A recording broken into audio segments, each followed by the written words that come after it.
My name is Pelagia Shatova, and I am 43 years old. I live in a small village near Suzdal. I never thought that my own family would shatter into 1,000 pieces, like a mirror dropped on cold stone. But that's exactly what happened when my husband, Safroni, died one foggy morning. The day began like any other. A gray mist hung over the birch groves surrounding our village. The smell of fresh bread filled the kitchen as I prepared breakfast for our son, Zahar, who was only 9 years old. Safroni left early in the morning in our old Niva, saying he needed to visit a client in Kostroma. At least that's what he told me. Back then, I believed him. I believed everything he said. We had been together for 20 years, having met as students in Yaroslavl. I studied literature and he studied construction. Safroni was always ambitious, always looking ahead. When he smiled, it seemed like the whole world opened up before him, before us. We got married a year after we met, quickly, out of love, despite my mother's doubts. Avdosha, that is, she thought we were too young and should wait. But we couldn't wait, or so it seemed to me then. I remember the moment when my life changed forever. I was hanging laundry in the yard. The sheets billowed white against the gray sky like sails. Inside, the phone rang. 3 rings, then silence, then 3 more rings. It was our neighbor, Pavel. That was our signal for urgent news. I ran into the house with wet hands. Pavel spoke in short gasps. There's been an accident on the country road. A Niva. My heart froze. Safroni, the rain made the road slippery. That's what the police officer at the scene told me. Safroni lost control. The car skidded and went off the road into the thick bushes. By the time they found him, he was already gone, silenced forever. I stood there in the light rain, looking at the tire tracks on the asphalt. They looked like black tears on the gray canvas of the road. Pavel and I reached the crash site 20 minutes after his call. Safroni's old Niva lay on its side, half hidden in the wet bushes. The glass was shattered, the door crushed. The rain still drizzled, turning the ground into mud that stuck to my shoes. The police officer with tired eyes was explaining something, but I only heard fragments of phrases. Slippery road, high speed, instant death. I looked at the car and couldn't believe that Safroni was inside, that he was no more. Pavel drove me home, offered to tell my mother, and suggested staying, but I refused. I needed to be alone, to gather my thoughts before telling Zahar. How do you explain to a 9-year-old boy that his father will never come home, that he will never hear his laughter again, never feel his embrace? That night I couldn't sleep.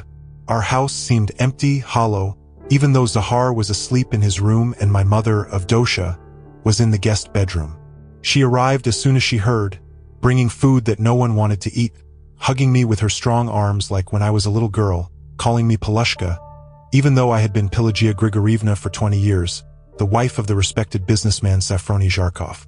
I wandered around the house like a ghost, peeking into Zahar's room. He was sleeping soundly, hugging the plush bear that Safroni had brought him from Moscow. His little face looked so peaceful, so innocent in his sleep. Tomorrow, that world would shatter for him as it had shattered for me today. I quietly closed the door and moved on. Safroni's study was always locked when he was alive. It was his personal space, his sanctuary, as he called it. But now I had the keys, all the keys. I turned on his desk lamp. The soft yellow light picked out from the darkness a room that I barely knew. Bookshelves filled with technical manuals, a desk with a computer, pictures of St. Petersburg, the city he loved most. I ran my fingers over the smooth surface of the desk where he worked, where he made decisions, where he built the business that had provided for our family all these years. I had no plan when I opened the desk drawer. Maybe I was looking for comfort, a note, a photograph, something to hold on to. Instead, I found receipts, many receipts from luxurious hotels in Siberia, places we had never visited together. Then a small red tag from an expensive dress, not my size, and finally a folded note addressed to someone named Elazna Vlagin. I had never heard that name before, but when I read the note, my hands began to tremble. Words of passion, secret plans, promises of a future together. The rumors I had dismissed for years suddenly materialized into cruel evidence before my eyes. I continued to search, obsessed, through every drawer, behind every book. I sorted through papers, folders, envelopes, and found photographs of Safroni with a woman. Red hair, tall, beautiful, against the backdrop of Lake Baikal, against the backdrop of a restaurant in Irkutsk, against the backdrop of a hotel in Novosibirsk. They were smiling, happy, in love. On the back of one of the photographs was written, "Forever yours, Alazna." The date, last year, May, when Safroni said he was going to a construction conference in Siberia for 2 weeks. I remembered packing for him, kissing him goodbye, waiting for his calls every evening. Morning came with ruthless clarity. I drove to Kostroma to meet with Avakakam Kuzmin. He was our family lawyer, a serious man with kind eyes who had known Safroni since university. His office was dark, with wooden panels and heavy curtains that blocked most of the sunlight. He offered tea in a glass with a silver glass holder, then spoke of Safroni's will of his last wishes, which had been updated just 6 months ago. There would be financial provisions for me and Zahar. The house would remain ours. But there was something else. At the funeral, a small box made of ash wood should be publicly given to Alazna Vlajin. Avakakam was clearly uncomfortable sharing this information. I remained perfectly still, like a statue in our village square. Only my heart was pounding wildly in my chest. Avakakam looked at me with sympathy. His gray eyebrows furrowed when he noticed my expression. He knew Safroni better than most people, had been a witness at our wedding, had held the newborn Zahar, and now he sat before me with papers that proved the man I had loved for 20 years had lived a double life. I asked him directly, did he know about Alazna, about Safroni's double life? Avakakam stared at his glass of tea for a long time, then slowly shook his head, saying that he had suspected, but had never been sure and that it was not his place to interfere in a client's personal life, even if that client was his friend, even if his actions were hurting another friend. I spent 3 days preparing for the funeral. My mother, Avdosha, helped with the arrangements, constantly adjusting her amber necklace. That necklace had been in our family for 4 generations. She had offered it to me once, when Safroni and I got married. I refused. Back then, it represented traditions that always seemed stifling to me. Now she wore it like armor against the whispers. In our small community, the village buzzed with rumors. I felt the neighbors' eyes on me when I went out into the yard and heard conversations stop when I entered the store. Everyone knew about the accident. Many, as I now understood, also knew about Alazna. Provincial life leaves no room for secrets, especially secrets like the double life of the successful businessman Safroni Zharkov. Zahar was surprisingly resilient for his age. He cried, of course, asking when Papa would come home. Then, understanding that he never would, he sat quietly in his room, drawing pictures of angels and clouds. His teacher, Anna Pavlovna, came to our house, bringing books about how to talk to children about death, hugging me in the hallway and whispering, "Hold on, Pelagia Grigorievna, you are a strong woman." I didn't feel strong. I felt betrayed, deceived, invisible. The funeral was held in the small red brick church on the edge of our village. I chose a strict black coat that Safroni had always disliked. My lips were painted a deep wine color, the same shade I wore on our wedding day 20 years ago. Little Zahar stood next to me, clutching a wooden cross, his eyes wide with incomprehension. The church filled with neighbors, relatives, colleagues from Safroni's construction business. I stood motionless near the icon of St. Nicholas, waiting. I didn't notice her at first. She arrived after the service had already begun. A tall woman with copper-colored hair. She wore a ruby-red dress that caught every ray of light from the candles. Alazna Vlajin. I recognized her immediately. She moved as if she had a right to be here, a right to her grief. Several people turned to look at her, some with surprise, others with knowing glances. Father Mikhail read the words of farewell under the church domes. His voice echoed off the ancient stones. And then it happened. Alazna rose from her seat in the 3rd row. Her voice was clear and confident in the hushed church. She said that Safroni had never loved me, that he had only loved her. The organ music stopped abruptly. Father Mikhail fell silent. Parishioners held their breath. Collective gasps swept through the church. I remained motionless. My face was a carefully controlled mask. Inside, a storm raged, but I wasn't going to give anyone the satisfaction of seeing it. Then Avakakam Kuzmin stepped forward. He walked slowly to the center of the nave. In his hands, he carried the ashwood box mentioned in the will as a sacred relic. He approached Alasna, whose face was glowing with triumph. She reached for the box, opened the lid with confident hands, and her expression instantly changed. Inside was only one photograph: Safroni and Alasna laughing together on a pier by the Volga. Under it, a handwritten note. I knew what it said because Avakakam had shown it to me the day before. The note said that Safroni had never loved her, that he had only used her love to feel alive. Her scream filled the church. It bounced off the cold stone floor and ancient walls. She threw the box and ran out, her heels tapping a mournful song on the ancient flagstones. I remained unmoved, allowing this final, cruel truth to speak for itself. The parishioners whispered, some looking at me with pity, others with curiosity. No one knew that I was aware of the contents of the box, that I had read that note the day before in Avakakam's office, and that for a moment I had considered destroying it all. But something stopped me. Perhaps it was justice, perhaps revenge, perhaps the realization that the truth, however bitter, was better than the lie in which I had lived for 20 years. The service continued. Father Mikhail finished the prayers. The coffin was carried out of the church. The procession moved slowly toward the cemetery on the hill behind the village. There was no rain, but the sky remained gray. The birches rustled in the light wind, as if whispering their own prayers. I walked behind the coffin, holding Zahar's hand. My mother followed us, her amber necklace shimmering even in the dim light of the cloudy day. At the cemetery, many shared memories of Safroni. His business partner, Vladimir, spoke of his entrepreneurial spirit. His cousin, Stepan, recalled their childhood adventures in the village, their grandmothers. The old teacher, Vasily Petrovich, spoke of Safroni's exceptional talent as a student. No one mentioned Alasna. No one spoke of the scene in the church, as if her appearance had been a collective hallucination that everyone decided to politely ignore. When it was all over, when the last shovel of earth had been thrown on the grave, when the last condolences had been offered, we returned home. Our house was full of people. Neighbors, relatives, colleagues. Everyone came to the wake. The tables groaned under the weight of the food brought by sympathetic women from the village. Vodka flowed in memory of Safroni. The conversations grew louder with each toast. I sat at the head of the table, as befits a widow, barely touching the food and drink. Zahar had long since gone to his room, exhausted by grief and the incomprehensible rituals of mourning. That evening, my mother confronted me in the kitchen.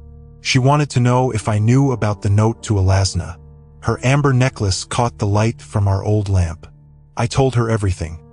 How Avakakam had revealed Safroni's last request to me, how I had asked to see the contents of the box before the funeral, and how for a moment I had considered destroying everything, but something stopped me.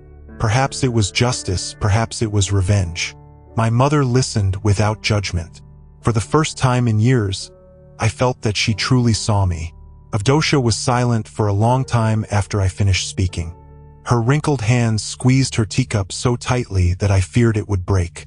Then she spoke, her voice soft, telling me that my father, who had died when I was 15, had also been unfaithful, that he too had another woman, another family in the neighboring district, and that she had only found out after his death, when the woman came to the funeral with a little boy who was the spitting image of my father. She had chosen silence for my sake, for the sake of our family name, for the sake of her own dignity. I looked at my mother with new eyes, at her strong shoulders that had carried the weight of our family after my father's death, at her straight back that had never bent under the weight of loneliness and betrayal, at her amber necklace, a symbol of tradition and resilience that I had always considered stifling, but which was actually the source of her strength. I hugged her for the first time in many years, not as a daughter seeking comfort, but as a woman who shared understanding. The days after the funeral were strangely peaceful. I began to sort through Safroni's things. Each item required a decision: keep, donate, or throw away. In his closet, I found an envelope with 50,000 rubles hidden in a boot, money I knew nothing about. In his email, I discovered correspondence with a realtor about a small apartment in Vladimir. Another secret, another life he was building away from us. I found documents about bank accounts I didn't know about investments in small businesses in different cities, about land plots near Yaroslavl. Each discovery was like a new wound, like a new betrayal, as if Safroni were dying for me again and again with each lie uncovered. A week after the funeral, Alazna appeared at my door. Her eyes were red from tears or drink, or both. She wanted to talk. I invited her in.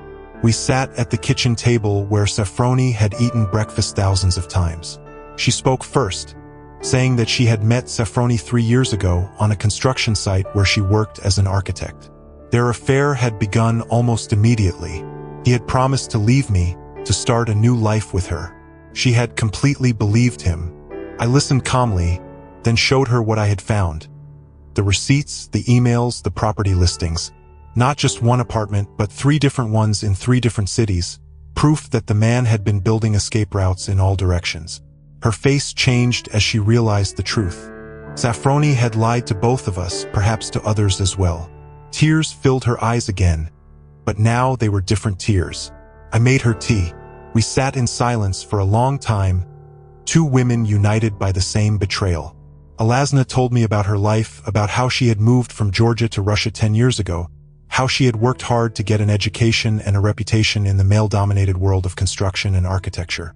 How she had met Safroni on a shopping mall project in Yaroslavl, how his confidence and charm had captivated her at first sight, how he had said that his marriage to me had long since become an empty formality, that we lived as neighbors, not as husband and wife, and that he was only staying for Zahar's sake.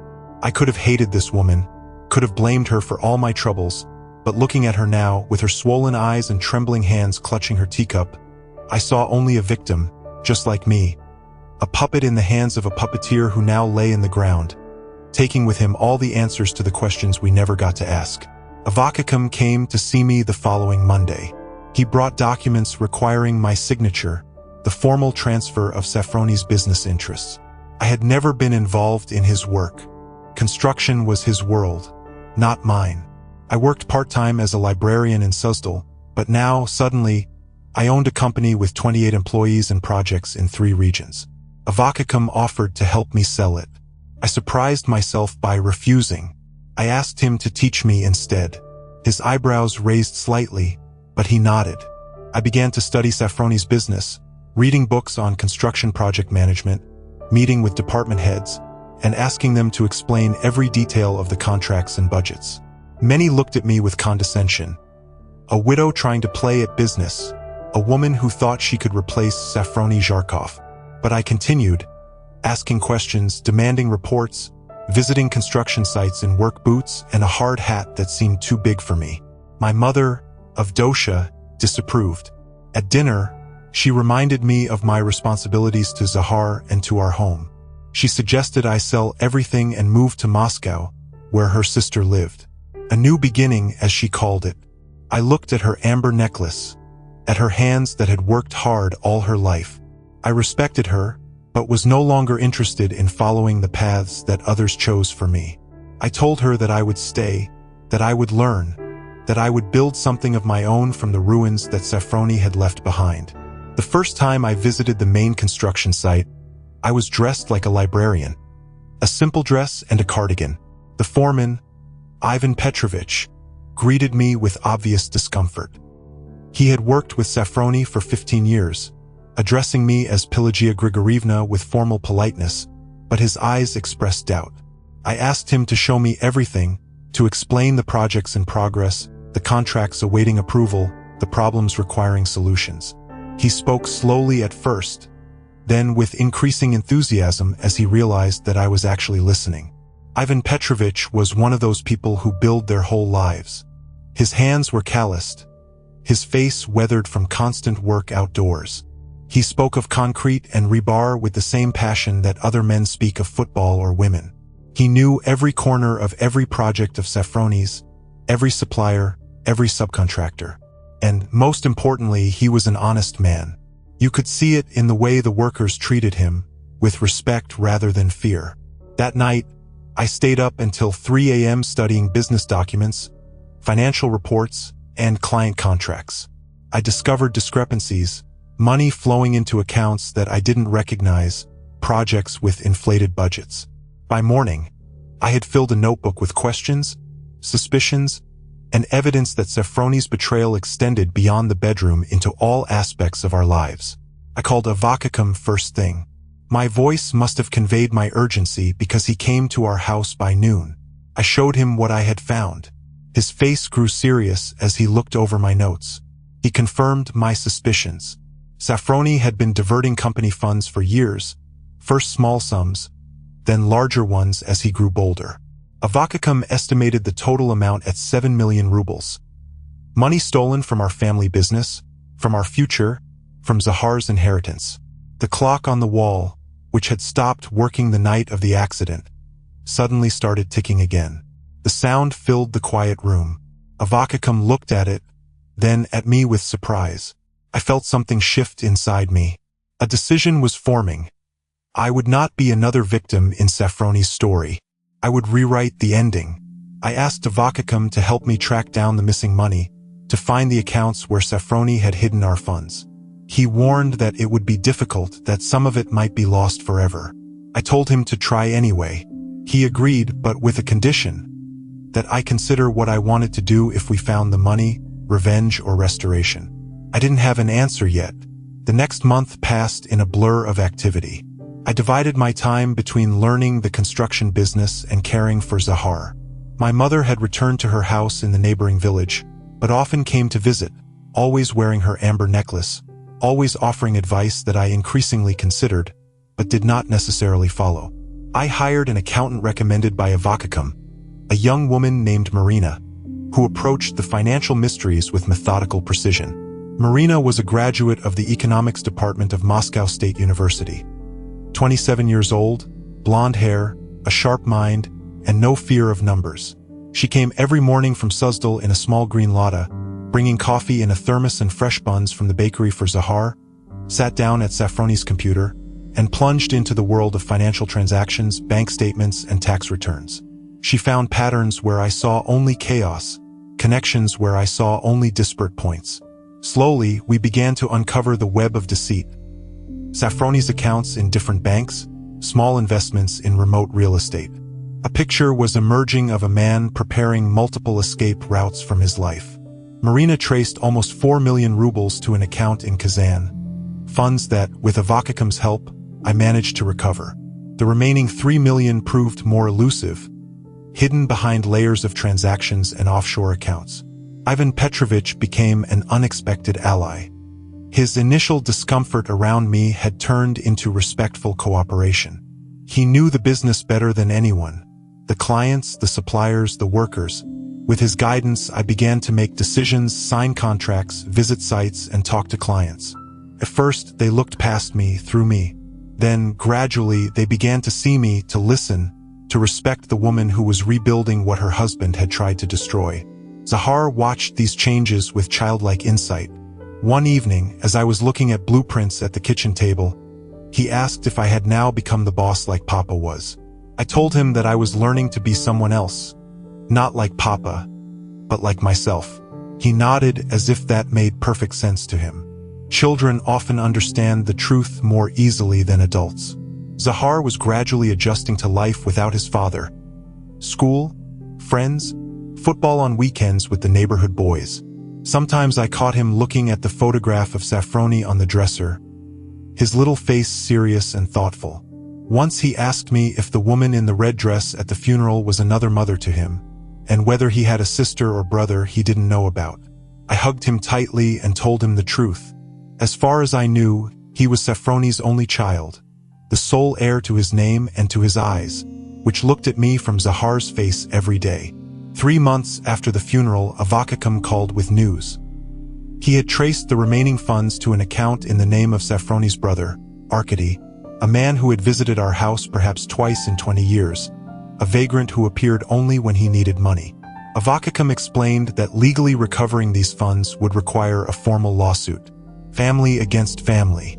My name and Safroni's story would become public knowledge.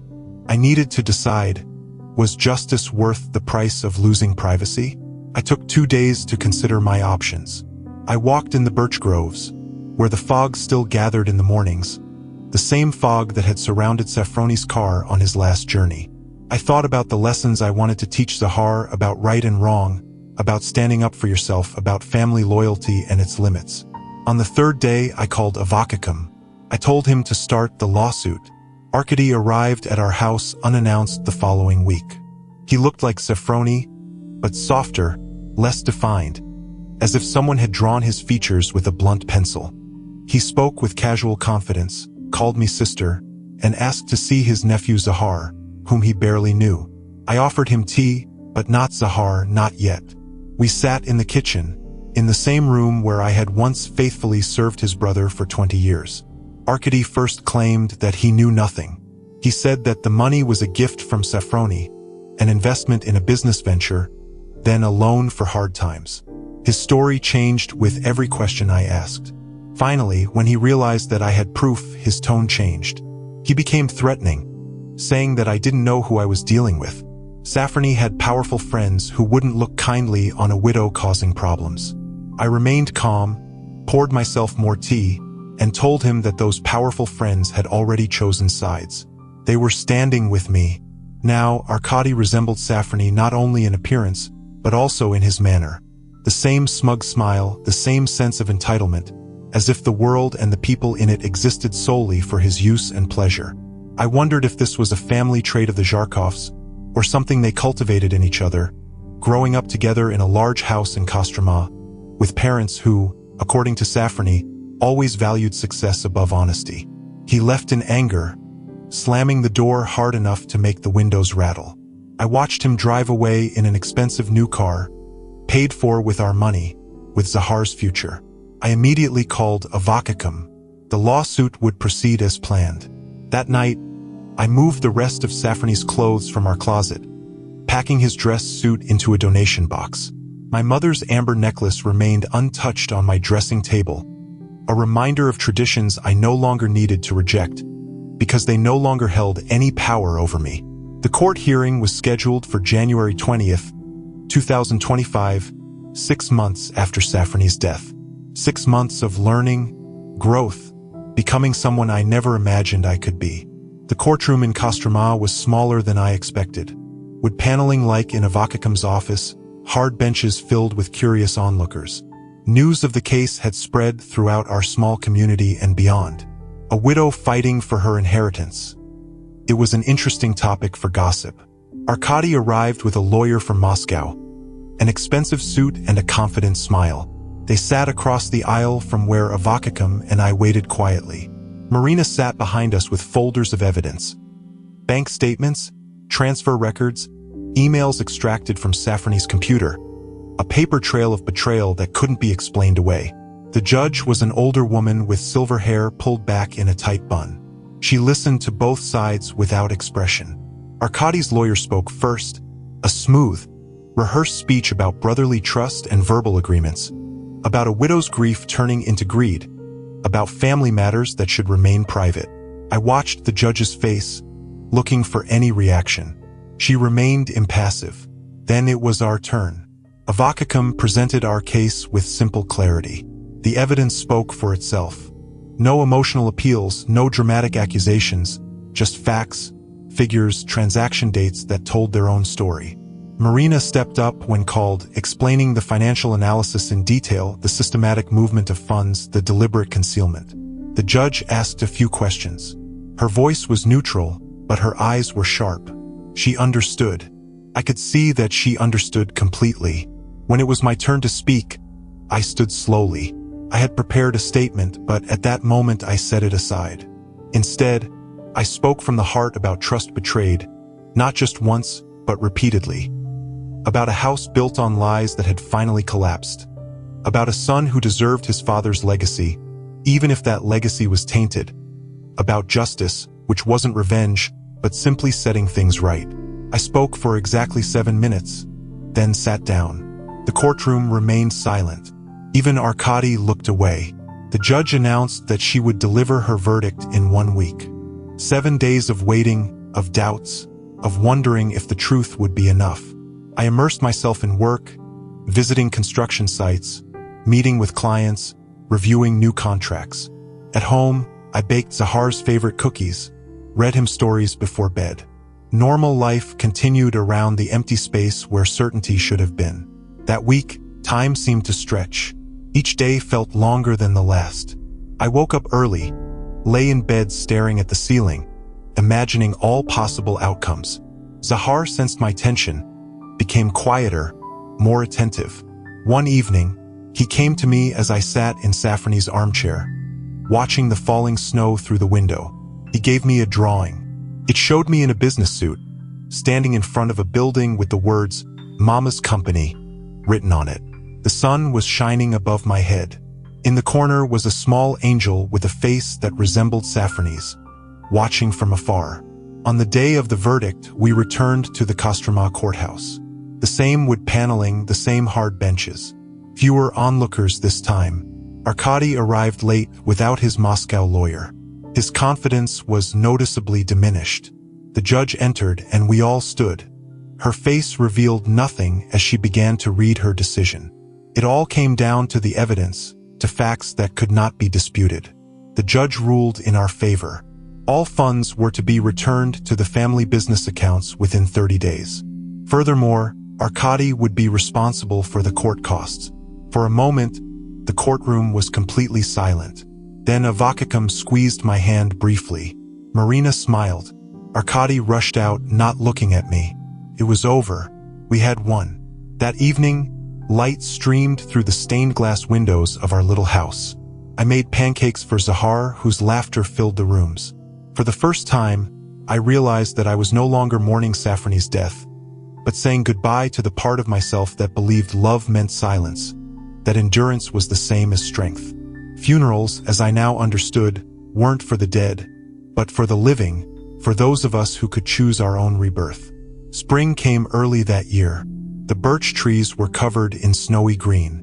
The construction company completed its largest project, a new school in Suzdal, which would open for the autumn semester. I hired 3 new employees, expanded into residential construction. Clients now asked specifically for me, Pelagia Shatova, not Safrani's widow, but a businesswoman with her own name. Ivan Petrovich and I became a good team. His practical knowledge and my fresh perspective complemented each other. The workers, who had initially doubted me, now showed respect. I knew them by name, knew their families, their problems.